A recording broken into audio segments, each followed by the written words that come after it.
నమస్కారం.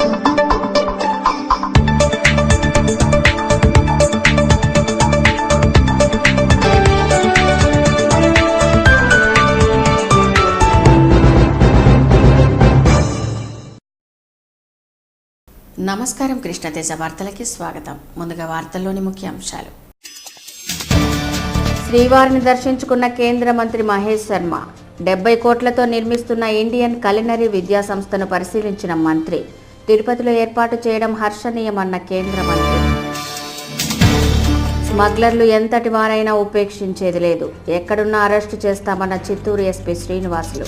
బడా స్మగ్లర్లు దోచిన 17 టన్నుల ఎర్రచందనాన్ని స్వాధీనం చేసుకున్న పోలీసులు. భవిష్యత్తులో తిరుపతి మహానగరంగా రూపొందుతుంది. కేంద్ర మాజీ మంత్రి పురంధరేశ్వరి వెల్లడి. రాష్ట్రానికి ప్రత్యేక హోదా విషయం ప్రధాని దృష్టికి తీసుకెళ్తామన్న పురంధరేశ్వరి. ఆరోగ్యకరమైన ఆహారపు అలవాట్లను ప్రతి ఒక్కరూ అలవర్చుకోవాలి. డాక్టర్ సుధారాణి వెల్లడి. వంటల పోటీలకు అనూహ్య స్పందన. ఉత్తమ వంటకాలకు బహుమతి ప్రదానం చేసిన ఎమ్మెల్యే సుగుణమ్మ. ఆన్లైన్ టికెట్ల అమ్మకాల్లో నష్టాల పాలైన టీటీడీ. ఏడాదికి 20 కోట్లు నష్టం. మిగిలిన టికెట్లను తిరిగి కరెంటు బుకింగ్ ద్వారా తిరుమలలో విక్రయించేందుకు టీటీడీ చర్యలు. తిరుపతిని ఆధ్యాత్మిక పర్యాటక సర్క్యూట్గా అభివృద్ధి చేయడానికి ప్రత్యేక చర్యలు చేపడుతున్నట్లు కేంద్ర పర్యాటక రంగ మరియు పౌర విమానయాన సహాయ శాఖ మంత్రి డాక్టర్ మహేష్ శర్మ తెలిపారు. ఆదివారం రేణిగుంట మండలంలోని కుర్రకాల్వ నందు కేంద్ర పర్యాటక రంగం వారి ఆధ్వర్యంలో ఇండియన్ కలినరీ ఇన్స్టిట్యూట్ సంస్థకు సంబంధించిన భవన నిర్మాణ చిత్రపటాన్ని పరిశీలించారు. అక్కడ మొక్కలు నాటారు. అనంతరం అక్కడ జరిగిన మీడియా సమావేశంలో కేంద్ర మంత్రి మాట్లాడుతూ భారతదేశంలోని వివిధ వంటకాలపై ఈ సంస్థ నందు పరిశోధన జరిపేందుకు విద్యా సంస్థ ఏర్పాటు చేస్తున్నామని ఆయన తెలిపారు. భారతదేశంలోని మొట్టమొదటిగా ఈ సంస్థను ఇక్కడ ఏర్పాటు చేస్తున్నామని, సుమారు 14.21 ఎకరాల భూమి విస్తరణ కలిగి ఉన్నదని, ఈ భవన సముదాయ నిర్మాణ పనుల కొరకు 70 కోట్లు అంచనా వేయడం జరిగిందని, ప్రస్తుతం 20 కోట్లను విడుదల చేశామని ఆయన తెలిపారు. 2016వ సంవత్సరం నుండి ఈ సంస్థలో విద్యార్థులకు ప్రవేశం కల్పించడం జరుగుతుందని ఆయన తెలిపారు. ఎన్బిసిసి ప్రాజెక్టు వారి ఆధ్వర్యంలో 2017వ సంవత్సరం నాటికి అన్ని హంగులతో భవన నిర్మాణ పనులు త్వరితగతిన చేపట్టి పూర్తవుతుందని ఆయన తెలిపారు. టూరిజం ప్రోత్సహించడం మరియు అన్ని మౌలిక వసతులతో కూడిన టూరిజం సర్క్యూట్లు అభివృద్ధి చేయడమే ప్రభుత్వ ఉద్దేశమని ఆయన తెలిపారు. ఈ కార్యక్రమంలో పర్యాటక రంగం కమిషనర్ పురుషోత్తం, పర్యాటక రంగ అదనపు కమిషనర్ రాజేంద్ర ప్రసాద్ ఖజారే, పర్యాటక రంగ ప్రాంతీయ director Shobha Syed, tourism director T Surendra Reddy, AD Shankar Reddy తదితరులు పాల్గొన్నారు. తిరుమలలో ఈ నెల 27వ తేదీ నుంచి పద్మావతి అమ్మవారి పరిణయోత్సవాలు ప్రారంభమవుతాయి. తిరుమల శ్రీవారి ఆలయంలో పద్మావతి అమ్మవారి పరిణయోత్సవాలను ఈ నెల 27 నుంచి 29 వరకు 3 రోజుల పాటు జరుగుతాయి. పద్మావతి అమ్మవారి పరిణయోత్సవాలను తిరుమలలోని నారాయణగిరి గార్డెన్లో సాంప్రదాయబద్ధంగా నిర్వహించేందుకు టీటీడీ అధికారులు ఏర్పాట్లు చేస్తున్నారు. గార్డెన్లోని శ్రీవారి మండపాన్ని సుందరంగా అలంకరించి ప్రత్యేకంగా ఫల పుష్పాలతో అలంకరించారు. అమ్మవారి పరిణయోత్సవాలు శాస్త్రోక్తంగా సాంప్రదాయబద్ధంగా సోమవారం ప్రారంభమవుతుంది. ఈ పరిణయోత్సవాలకు ఆలయ అధికారులు ఏర్పాట్లను పూర్తి చేశారు. కేంద్ర పర్యాటక శాఖ మంత్రి మహేష్ శర్మ ఆదివారం ఉదయం కుటుంబ సమేతంగా శ్రీనివాస మంగాపురంలో వెలిసిన శ్రీ కళ్యాణ వెంకటేశ్వర స్వామిని దర్శించుకున్నారు. మంత్రి శ్రీనివాస మంగాపురంలో స్వామివారి ఆలయానికి రాగానే ఏఈఓ ధనంజయ రెడ్డి అర్చకులు పూర్ణ కుంభంతో స్వాగతం పలికారు. అనంతరం ఆలయంలో ప్రత్యేక పూజలు చేశారు. ఈ సందర్భంగా ఆయన ఆలయంలోని కళ్యాణ మండపం పరిశీలించారు. చంద్రగిరి శాసనసభ్యులు చెవిరెడ్డి కేంద్ర మంత్రిని మర్యాదపూర్వకంగా కలిశారు. చంద్రగిరి కోట, శ్రీనివాస మంగాపురంలో అభివృద్ధికి ఆర్కియాలజికల్ డిపార్ట్మెంట్ సహకరించేలా చర్యలు తీసుకోవాలని మంత్రికి విన్నవించారు. కేంద్ర మంత్రితో పాటు బీజేపీ నాయకుడు భానుప్రకాష్ రెడ్డి తదితరులు శ్రీ కళ్యాణ వెంకన్నను దర్శించుకున్నారు. ఎర్రచందనం దొంగలు ఎంతటి వారైనా వదిలిపెట్టే ప్రసక్తి లేదని, ఇతర దేశాలు రాష్ట్రాల్లో ఉన్నా అరెస్ట్ చేస్తామని చిత్తూరు ఎస్పీ శ్రీనివాస్ హెచ్చరించారు. వెస్ట్ బెంగాల్, తమిళనాడు రాష్ట్రాల్లో వివిధ ప్రాంతాల్లో బడా స్మగ్లర్లు అక్రమంగా దాచిపెట్టిన 17 టన్నుల ఎర్రచందనం దొంగలను చిత్తూరు పోలీసులు స్వాధీనం చేసుకున్నారు. ఈ సందర్భంగా చిత్తూరు పోలీస్ స్టేషన్లో ఆదివారం విలేకరుల సమావేశం నిర్వహించారు. ఈ సందర్భంగా ఆయన మాట్లాడుతూ, తీగలాగితే డొంక కదిలినట్లు ఈ నెల 17వ తేదీన గుడిపాల్లో అరెస్ట్ చేసిన బాబు అనే ఎర్రచందనం స్మగ్లర్ ఇచ్చిన వివరాల మేరకు ఇప్పటికే వెస్ట్ బెంగాల్కు చెందిన బడా స్మగ్లర్ సౌందర్ రాజన్, చెన్నైకు చెందిన సినీ దర్శకుడు శరవణన్తో సహా 7 మందిని అరెస్ట్ చేశామన్నారు. వారు దాచి ఉంచిన ఎర్రచందనం డంపింగ్పై దాడులు నిర్వహించి దాదాపు 27 కోట్ల రూపాయలు విలువ చేసే 17 టన్నుల ఎర్రచందనం దొంగలను స్వాధీనం చేసుకున్నామని అన్నారు.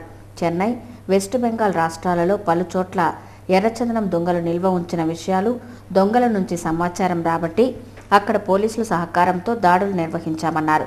ఎర్ర దొంగలు ఇతర దేశాల్లో ఉన్నా వదిలిపెట్టే ప్రసక్తి లేదని, రాజకీయ నాయకులైనా, అధికారులైనా, బడా వ్యక్తులైనా వదిలిపెట్టమన్నారు. ఈ దొంగల స్వాధీనంలో డీఎస్పీలు గిరిధర్, లక్ష్మీనాయుడు, రామకృష్ణ, గిరిధర్రావు, శ్రీకాంత్, ఓఎస్డి రత్న తదితరులు ఎంతో ధైర్య సాహసాలు చూపారని వీరికి అవార్డులు అందజేశారు. ఈ కార్యక్రమంలో పలువురు పోలీసు అధికారులు పాల్గొన్నారు. ప్రపంచీకరణ నేపథ్యంలో కార్పొరేట్ వ్యవస్థలో ప్రత్యేక బంగారు డిజైన్లు మార్కెట్లోకి విడుదల కావడంతో స్వర్ణకారులకు కష్టాలు మొదలయ్యాయి. ప్రభుత్వం స్వర్ణకారులను ఆదుకోవాలని ఆ సంఘం రాష్ట్ర అధ్యక్షుడు కర్రి వేణు యాదవ్ డిమాండ్ చేశారు. ఆదివారం బీసీ సంక్షేమ సంఘం కార్యాలయంలో ఆయన విలేకరుల సమావేశంలో మాట్లాడుతూ స్వర్ణకారులపై దొంగ బంగారు కేసులను పోలీసులు నమోదు చేస్తున్నారని అన్నారు. ఈ బంగారం రికవరీ చేసేటప్పుడు సంఘం ఆధ్వర్యంలో చేయాలని, అప్పుడే అందరికీ న్యాయం జరుగుతుందని అన్నారు. ప్రభుత్వం 272 జీవోను తీసుకొచ్చి తిరుపతి, తిరుమల, శ్రీకాళహస్తి, కాణిపాకం తదితర ఆలయాల్లో వెండి, బంగారు, ముద్రణ నాణ్యాలను అప్పగించాలన్నారు. వైఎస్ రాజశేఖర రెడ్డి ముఖ్యమంత్రిగా ఉన్నప్పుడు తమిళనాడు, గుజరాత్, కేరళ రాష్ట్రాలలో స్వర్ణకారులకు అధ్యయన కమిటీని నియమించి అప్పట్లో ఆంధ్రప్రదేశ్లో ప్రవేశపెట్టినా ఇంతవరకు రూపకల్పన చేసుకోలేదని అన్నారు. వీరబ్రహ్మేంద్ర ఆధార ఉత్సవాలు ప్రభుత్వం నిర్వహించాలని అన్నారు. ప్రభుత్వం తరపున ఆలయానికి పట్టు వస్త్రాలు సమర్పించి ఆలయం అభివృద్ధి చేయాలన్నారు. ఈ సమావేశంలో బీసీ సంక్షేమ ప్రధాన కార్యదర్శి బుల్లెట్ సురేష్, పలువురు స్వర్ణకారులు పాల్గొన్నారు. చంద్రగిరి మండలం ముంగిల్పట్టు దళితవాడకు చెందిన వెంకటాచలంకు దళిత విశిష్ట సేవ బిరుదును చిత్తూరు జిల్లా పరిషత్ కార్యాలయంలో శ్రీ వరసిద్ధి కళాక్షేత్రం అధ్యక్షులు మొగిలయ్య ఇటీవల అందజేశారు. వెంకటాచలం ఆంధ్రప్రదేశ్లో దళిత మహాసభ జరిగిన నాటి నుంచి నేటి వరకు దళిత సంక్షేమం కోసం పాటుపడ్డారని, అందుకే ఈ అవార్డుకు ఆయన అర్హుడిగా ప్రకటించి అందజేశారు. ఈ అవార్డు ప్రదానోత్సవంలో మాల మహానాడు నాయకులు కల్లూరు కుసుమకుమారి, నీట్స్ సంస్థ నాయకులు రఘు, రవి, సిద్ధయ్యలు పాల్గొన్నారు. మహిళలు అన్ని రంగాల్లో రాణించినప్పుడే అభివృద్ధి సాధ్యమవుతుందని తెలుగుదేశం పార్టీ వైద్య ఆరోగ్య విభాగం జిల్లా అధ్యక్షురాలు డాక్టర్ రాళ్లపల్లి సుధారాణి అన్నారు. వివి మహల్ రోడ్లోని ఈడెన్ చాట్ హౌస్లో ఆదివారం జరిగిన రెడ్ కిచెన్ క్వీన్ కార్యక్రమానికి ఎమ్మెల్యే సుగుణమ్మతో పాటు టీడీపీ వైద్య ఆరోగ్య విభాగం జిల్లా అధ్యక్షురాలు డాక్టర్ సుధారాణిలు ముఖ్య అతిథులుగా పాల్గొన్నారు. ఈ సందర్భంగా డాక్టర్ సుధారాణి మాట్లాడుతూ ఆరోగ్యమే మహాభాగ్యమని, మన ఆరోగ్యం మన చేతుల్లోనే ఉంటుందని అన్నారు. ప్రతిరోజు వ్యాయామం చేస్తూ మోతాదుకు మించకుండా ఆహారం తీసుకుంటే ఎలాంటి అనర్థాలు దరిచేరవని చెప్పారు. నాన్ వెజ్ రుచులకు దూరంగా ఉంటే ఆయుష్ మరింత పెరుగుతుందని పేర్కొన్నారు. ఈ సందర్భంగా వెజిటేరియన్ ఫుడ్పై అనేక రకాల కర్రీస్లను తయారు చేశారు. అనంతరం గెలుపొందిన మహిళలకు ఎమ్మెల్యే సుగుణమ్మ, డాక్టర్ రాళ్లపల్లి సుధారాణులు బహుమతులు ప్రదానం చేశారు. ఈ కార్యక్రమంలో ఈడెన్ గుణశేఖర్ నాయుడు, యుగంధర్, శరణ్, జయంత్ తదితరులు పాల్గొన్నారు. అలాగే శ్రీనివాస స్పోర్ట్స్ కాంప్లెక్స్లో వేసవి సెలవులను పురస్కరించుకొని విద్యార్థులకు ప్రత్యేకంగా జిమ్నాస్టిక్స్ సమ్మర్ క్యాంప్ను ఏర్పాటు చేశారు. టీడీపీ జిల్లా వైద్య ఆరోగ్య విభాగం అధ్యక్షురాలు, జిమ్నాస్టిక్స్ అసోసియేషన్ జిల్లా గౌరవ అధ్యక్షురాలు డాక్టర్ రాళ్లపల్లి సుధారాణి, ఎమ్మెల్యే సుగుణమ్మ ముఖ్య అతిథులుగా పాల్గొని ప్రారంభించారు. ఈ సందర్భంగా వారు మాట్లాడుతూ ప్రతి విద్యార్థి వేసవి సెలవుల్లో క్రీడల పట్ల ఆసక్తిని పెంపొందించుకునేందుకు ఇలాంటి శిక్షణా కేంద్రాలు ఎంతో ఉపయోగపడతాయన్నారు. క్రీడల వల్ల శారీరక శ్రమతో పాటు పటుత్వం కలిగి ఉంటుందన్నారు. ఏకాగ్రత అలవడుతుందని చెప్పారు.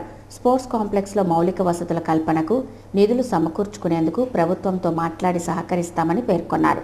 వేసవి సెలవులను విద్యార్థులు సద్వినియోగం చేసుకోవాలని కోరారు. క్రీడల్లో ఆసక్తి కనబర్చి అనుకున్న లక్ష్యాన్ని చేరుకోవాలని సూచించారు. ఈ సమావేశంలో doctor Ashalatha, Venkateswarlu, sports complex ఏవో మురళి, భాస్కర్ రెడ్డి, శ్రీరాములు, శివప్రసాద్ తదితరులు పాల్గొన్నారు. కష్టాల్లో ఉన్న సహచర విద్యార్థులను కలిసి వారి కష్టాలను తీర్చేందుకు ఎస్వి హైస్కూల్ పూర్వపు విద్యార్థులు ప్రతి సంవత్సరం సమావేశమై సహాయ సహకారాలు అందిస్తున్నామని DCCI bank chairman Amas Rajasekhara Reddy తెలిపారు. చంద్రగిరి కోట ఆవరణంలో తిరుపతి శ్రీ వెంకటేశ్వర ఉన్నత పాఠశాల 1978-79 సంవత్సరంలో 10వ తరగతి చదివిన పూర్వపు విద్యార్థుల ఆత్మీయ సమావేశం జరిగింది. ఈ సందర్భంగా DCCI bank chairman Amas Rajasekhara Reddy మాట్లాడుతూ చదువుకునే రోజుల్లో తాము ఉన్నత స్థాయికి ఎదుగుతామని అనుకోలేదని, ప్రతి ఒక్కరూ ప్రస్తుతం ఉన్నత స్థానాల్లో ఉన్నారని అన్నారు. ఎవరికి ఏ కష్టం వచ్చినా అందరూ కలిసి ఆదుకుంటున్నామని, అలాగే ఎస్వి హైస్కూల్ నందు 1977, 78, 1979, 80 పూర్వపు విద్యార్థులను కలుసుకొని సేవా కార్యక్రమాలు చేయడానికి ప్రయత్నిస్తున్నామని అన్నారు.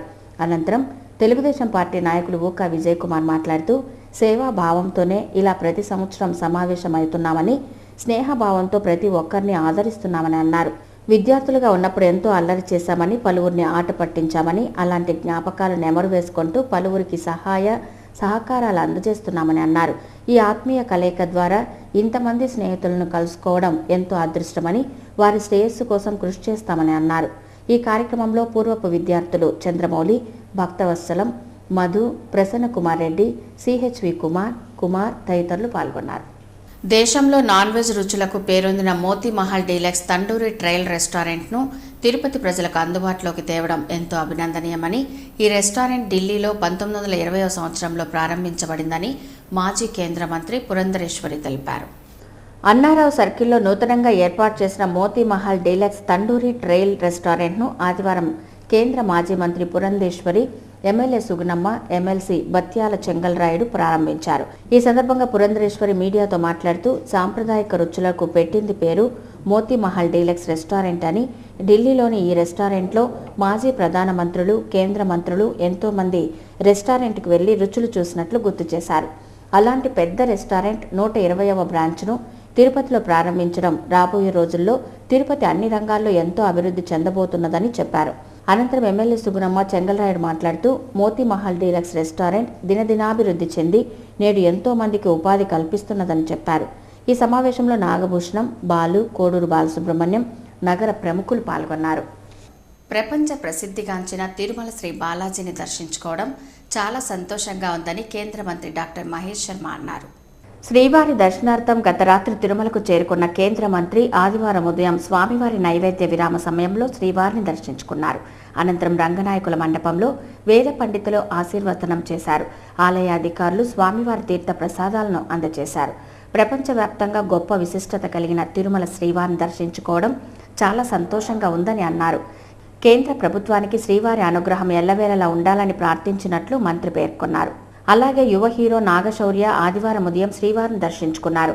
శ్రీవారి అనుగ్రహం కోసమే తిరుమలకు వచ్చానని నాగశౌర్య పేర్కొన్నారు. బీఈడీ అభ్యర్థులకు డిఎస్సి, ఎస్జిటిలో అవకాశం కల్పించాలని విద్యార్థి జేఏసీ నాయకులు డిమాండ్ చేశారు. లేని పక్షంలో కోర్టుకు వెళ్లి డిఎస్సిని నిలుపుదల చేసేలా స్టే తీసుకొస్తామని హెచ్చరించారు. బాలాజీ కాలనీ జ్యోతిరావు పూలే విగ్రహం ఎదుట విద్యార్థి సంఘాల ఐక్యవేదిక ఆధ్వర్యంలో ఆదివారం ఆందోళన కార్యక్రమం చేపట్టారు. ఈ సందర్భంగా విద్యార్థి జేఏసీ నేతలు అక్కులప్ప నాయక్, నగే సుబ్రహ్మణ్యంలు మాట్లాడుతూ, బీఈడీ పూర్తి చేసిన అభ్యర్థులకు ఎస్జిటిలో అవకాశం కల్పించాలని డిమాండ్ చేశారు. పశ్చిమ బెంగాల్లో సీఎం మమతా బెనర్జీ బీఈడీ అభ్యర్థులకు ఎస్జిటిలో అవకాశం కల్పించారని గుర్తు చేశారు. ఎన్నికలకు ముందు సీఎం చంద్రబాబు బీఈడీ అభ్యర్థులకు ఎస్జిటిలో అవకాశం కల్పిస్తామని మేనిఫెస్టోలో హామీ ఇచ్చారని అన్నారు. ఈ విషయాన్ని పలుమార్లు విద్యాశాఖ మంత్రి గంటా శ్రీనివాసరావు దృష్టికి తీసుకెళ్లినా నిర్లక్ష్యంగా వ్యవహరిస్తున్నారని చెప్పారు. ఇప్పటికైనా ముఖ్యమంత్రి చొరవ తీసుకొని బీఈడీ అభ్యర్థులకు న్యాయం చేయాలని, లేని పక్షంలో ఆందోళనలు ఉధృతం చేస్తామని హెచ్చరించారు. ఈ కార్యక్రమంలో పలువురు బీఈడీ అభ్యర్థులు పాల్గొన్నారు. రుయా ఆసుపత్రిలో పేద రోగులకు మెరుగైన వైద్య సేవలను అందించేందుకు శక్తివంచన లేకుండా కృషి చేస్తామని ఎంపీ వరప్రసాద్ తెలిపారు. రుయా ఆసుపత్రికి కెనరా బ్యాంక్ సహకారంతో అంబులెన్స్ కొనుగోలు కోసం 14,80,000 రూపాయల చెక్కును ఆదివారం రుయా సూపర్నెంట్ డాక్టర్ సంధ్యకు MP Varaprasad, Canara bank CMD కృష్ణకుమార్లు అందజేశారు. ఈ సందర్భంగా ఎంపీ వరప్రసాద్ మాట్లాడుతూ, రుయా ఆసుపత్రికి ధనవంతులు ఎవరూ రారని, పేద ప్రజలే వైద్యం కోసం వస్తుంటారని, వారందరికీ మెరుగైన వైద్యం అందించాలని సూచించారు. అంబులెన్స్ కోసం కెనరా బ్యాంక్ యాజమాన్యంను అభ్యర్థించడంతో అందుకు ఒప్పుకొని నిధులు ఇచ్చేందుకు ముందుకు వచ్చారని అన్నారు. గతంలో డ్రింకింగ్ వాటర్ ఏర్పాటుకు 6 లక్షల నిధులు ఇవ్వడం జరిగిందని అన్నారు. అనంతరం ఎమ్మెల్యే సుగుణమ్మ మాట్లాడుతూ, బోర్డులో అధునాతన వసతుల కల్పన కోసం కృషి చేస్తామని, గతంలో తన భర్త ఎమ్మెల్యేగా ఉన్న సమయంలో 4 అంబులెన్స్లు ఇప్పించడం జరిగిందని అన్నారు. అయితే వారు మెయింటైన్ చేయలేక వెనక్కి ఇచ్చేశారని అన్నారు.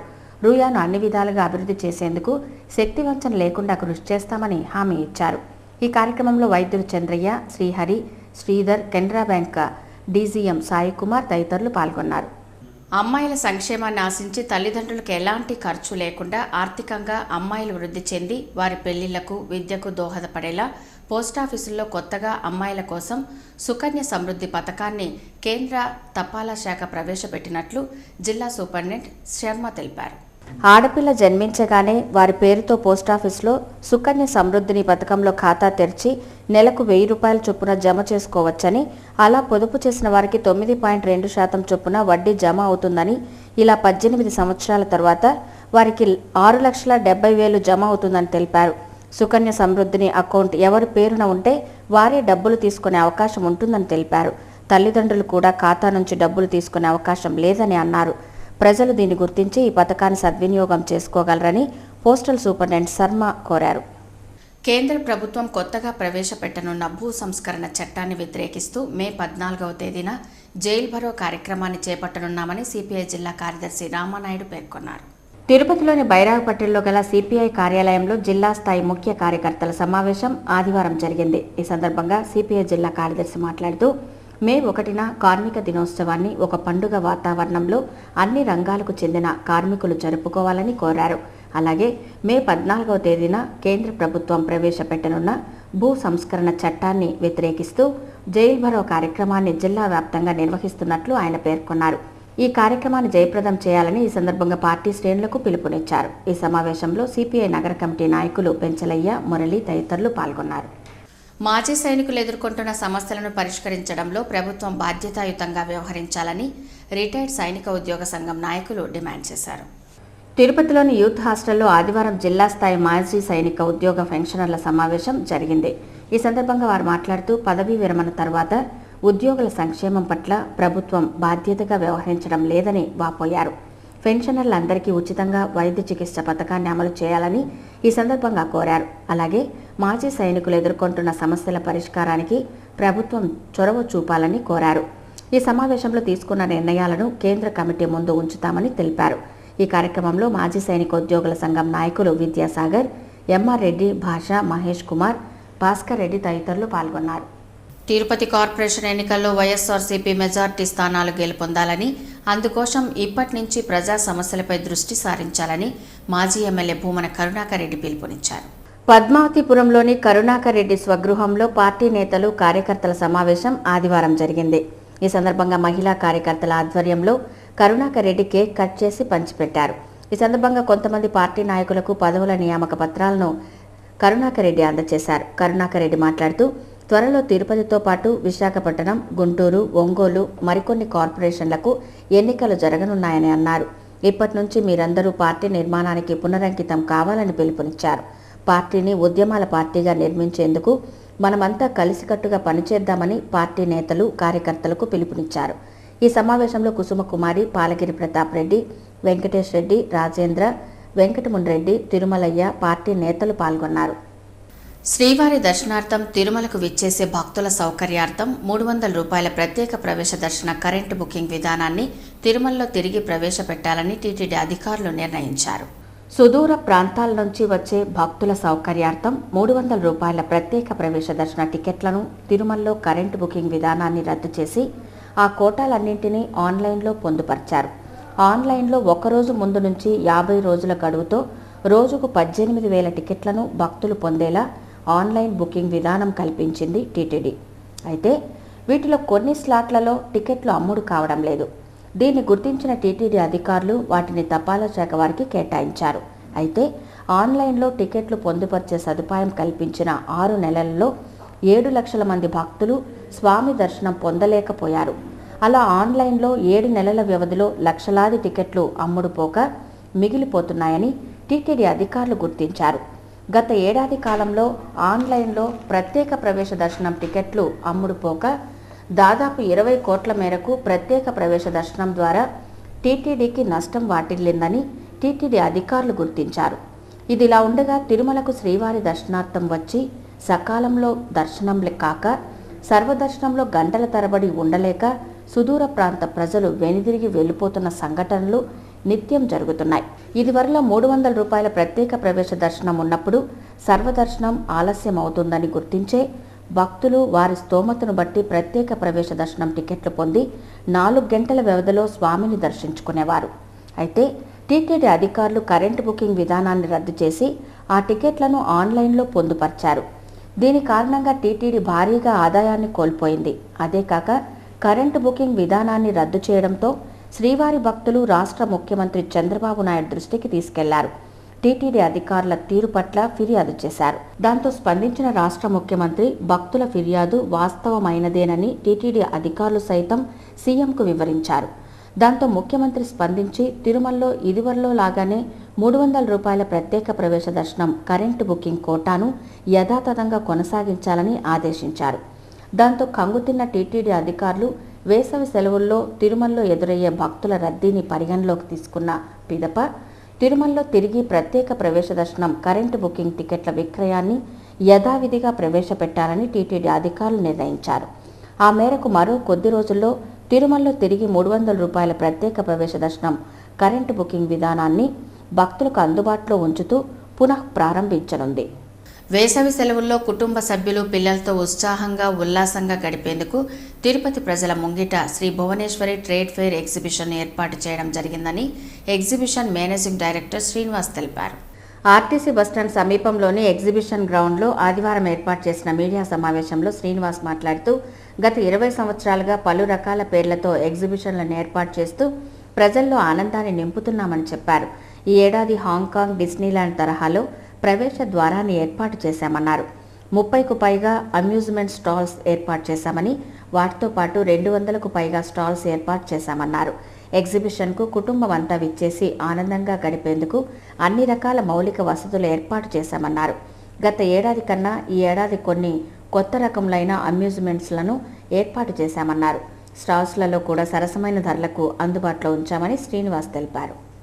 ఇక తిరుమల సమాచారం. తిరుమలలో భక్తుల రద్దీ కొనసాగుతోంది. ఆదివారం సాయంత్రానికి 59,793 మంది భక్తులు శ్రీవారిని దర్శించుకున్నారు. సర్వదర్శనానికి 31 కంపార్ట్మెంట్లలో భక్తులు వేచి ఉన్నారు. వారికి 18 గంటల దర్శన సమయాన్ని కేటాయించారు. నడకదారి భక్తులు 10 కంపార్ట్మెంట్లలో వేచి ఉండగా వారికి 7 గంటలు దర్శనం కల్పించనున్నట్లు టీటీడీ అధికారులు తెలిపారు. తిరుమలలో సోమవారం అందుబాటులో ఉండే వసతి సదుపాయాల వివరాలు ఇలా ఉంటాయి. ఉచిత గదులు 65, 50 రూపాయల గదులు 49, 100 రూపాయల గదులు 10 అందుబాటులో ఉన్నాయి. 500 మరియు 600 రూపాయల గదులు అందుబాటులో లేవు. సోమవారం నుంచి 3 రోజుల పాటు శ్రీ పద్మావతి పరిణయోత్సవాలు సందర్భంగా ఆర్జిత సేవలు రద్దు చేశారు. కాగా ఆదివారం వివిధ ప్రాంతాల నుంచి తిరుమలకు వచ్చిన భక్తులు శ్రీవారికి 27 లక్షల రూపాయలు విరాళంగా అందజేశారు. వాటిని అన్నదానం, స్విమ్స్, గో సంరక్షణ ట్రస్టులకు విరాళంగా ఇచ్చినట్లు టీటీడీ అధికారులు తెలిపారు. ఆదివారం హుండీ ఆదాయం 2.39 కోట్ల రూపాయలు వచ్చింది. పోస్టాఫీస్ ద్వారా భక్తులకు విక్రయించే ప్రత్యేక ప్రవేశ దర్శనం టికెట్ల వివరాలు ఇలా ఉంటాయి. సోమవారం ఉదయం 10 గంటల నుంచి మధ్యాహ్నం 1 గంట వరకు శ్రీవారి దర్శనార్థం అందుబాటులో ఉండే దర్శన టికెట్ల వివరాలు ఇలా ఉంటాయి. 10 గంటలకు 56, 11 గంటలకు 105, 12 గంటలకు 120, 1 గంటకు 72 అందుబాటులో ఉన్నాయి. Tirupati bullion gold jewellery and silver merchant association సమాచారం మేరకు సోమవారం లోకల్ బులియన్ మార్కెట్లో బంగారం వెండి ధరలు ఇలా ఉంటాయి. 24 క్యారెట్ల అపరంజి బంగారం 10 గ్రాముల ధర 26,980 రూపాయలు. 22 క్యారెట్ల నగల బంగారం 1 గ్రామ్ ధర 2,523 రూపాయలు. వెండి 1 కేజీ ధర 36,220 రూపాయలు. రీటైల్ వెండి 1 గ్రామ్ ధర 38 రూపాయల 80 పైసలు. వార్తలు ముగించే ముందు ముఖ్యాంశాలు మరోసారి చూద్దాం. శ్రీవారిని దర్శించుకున్న కేంద్ర మంత్రి మహేష్ శర్మ 70 కోట్లతో నిర్మిస్తున్న ఇండియన్ కలినరీ విద్యా సంస్థను పరిశీలించిన మంత్రి. తిరుపతిలో ఏర్పాటు చేయడం హర్షణీయమన్న కేంద్ర మంత్రి. స్మగ్లర్లు ఎంతటి వారైనా ఉపేక్షించేది లేదు, ఎక్కడున్నా అరెస్టు చేస్తామన్న చిత్తూరు ఎస్పీ శ్రీనివాసులు. బడా స్మగ్లర్లు దోచిన 17 టన్నుల ఎర్రచందనాన్ని స్వాధీనం చేసుకున్న పోలీసులు.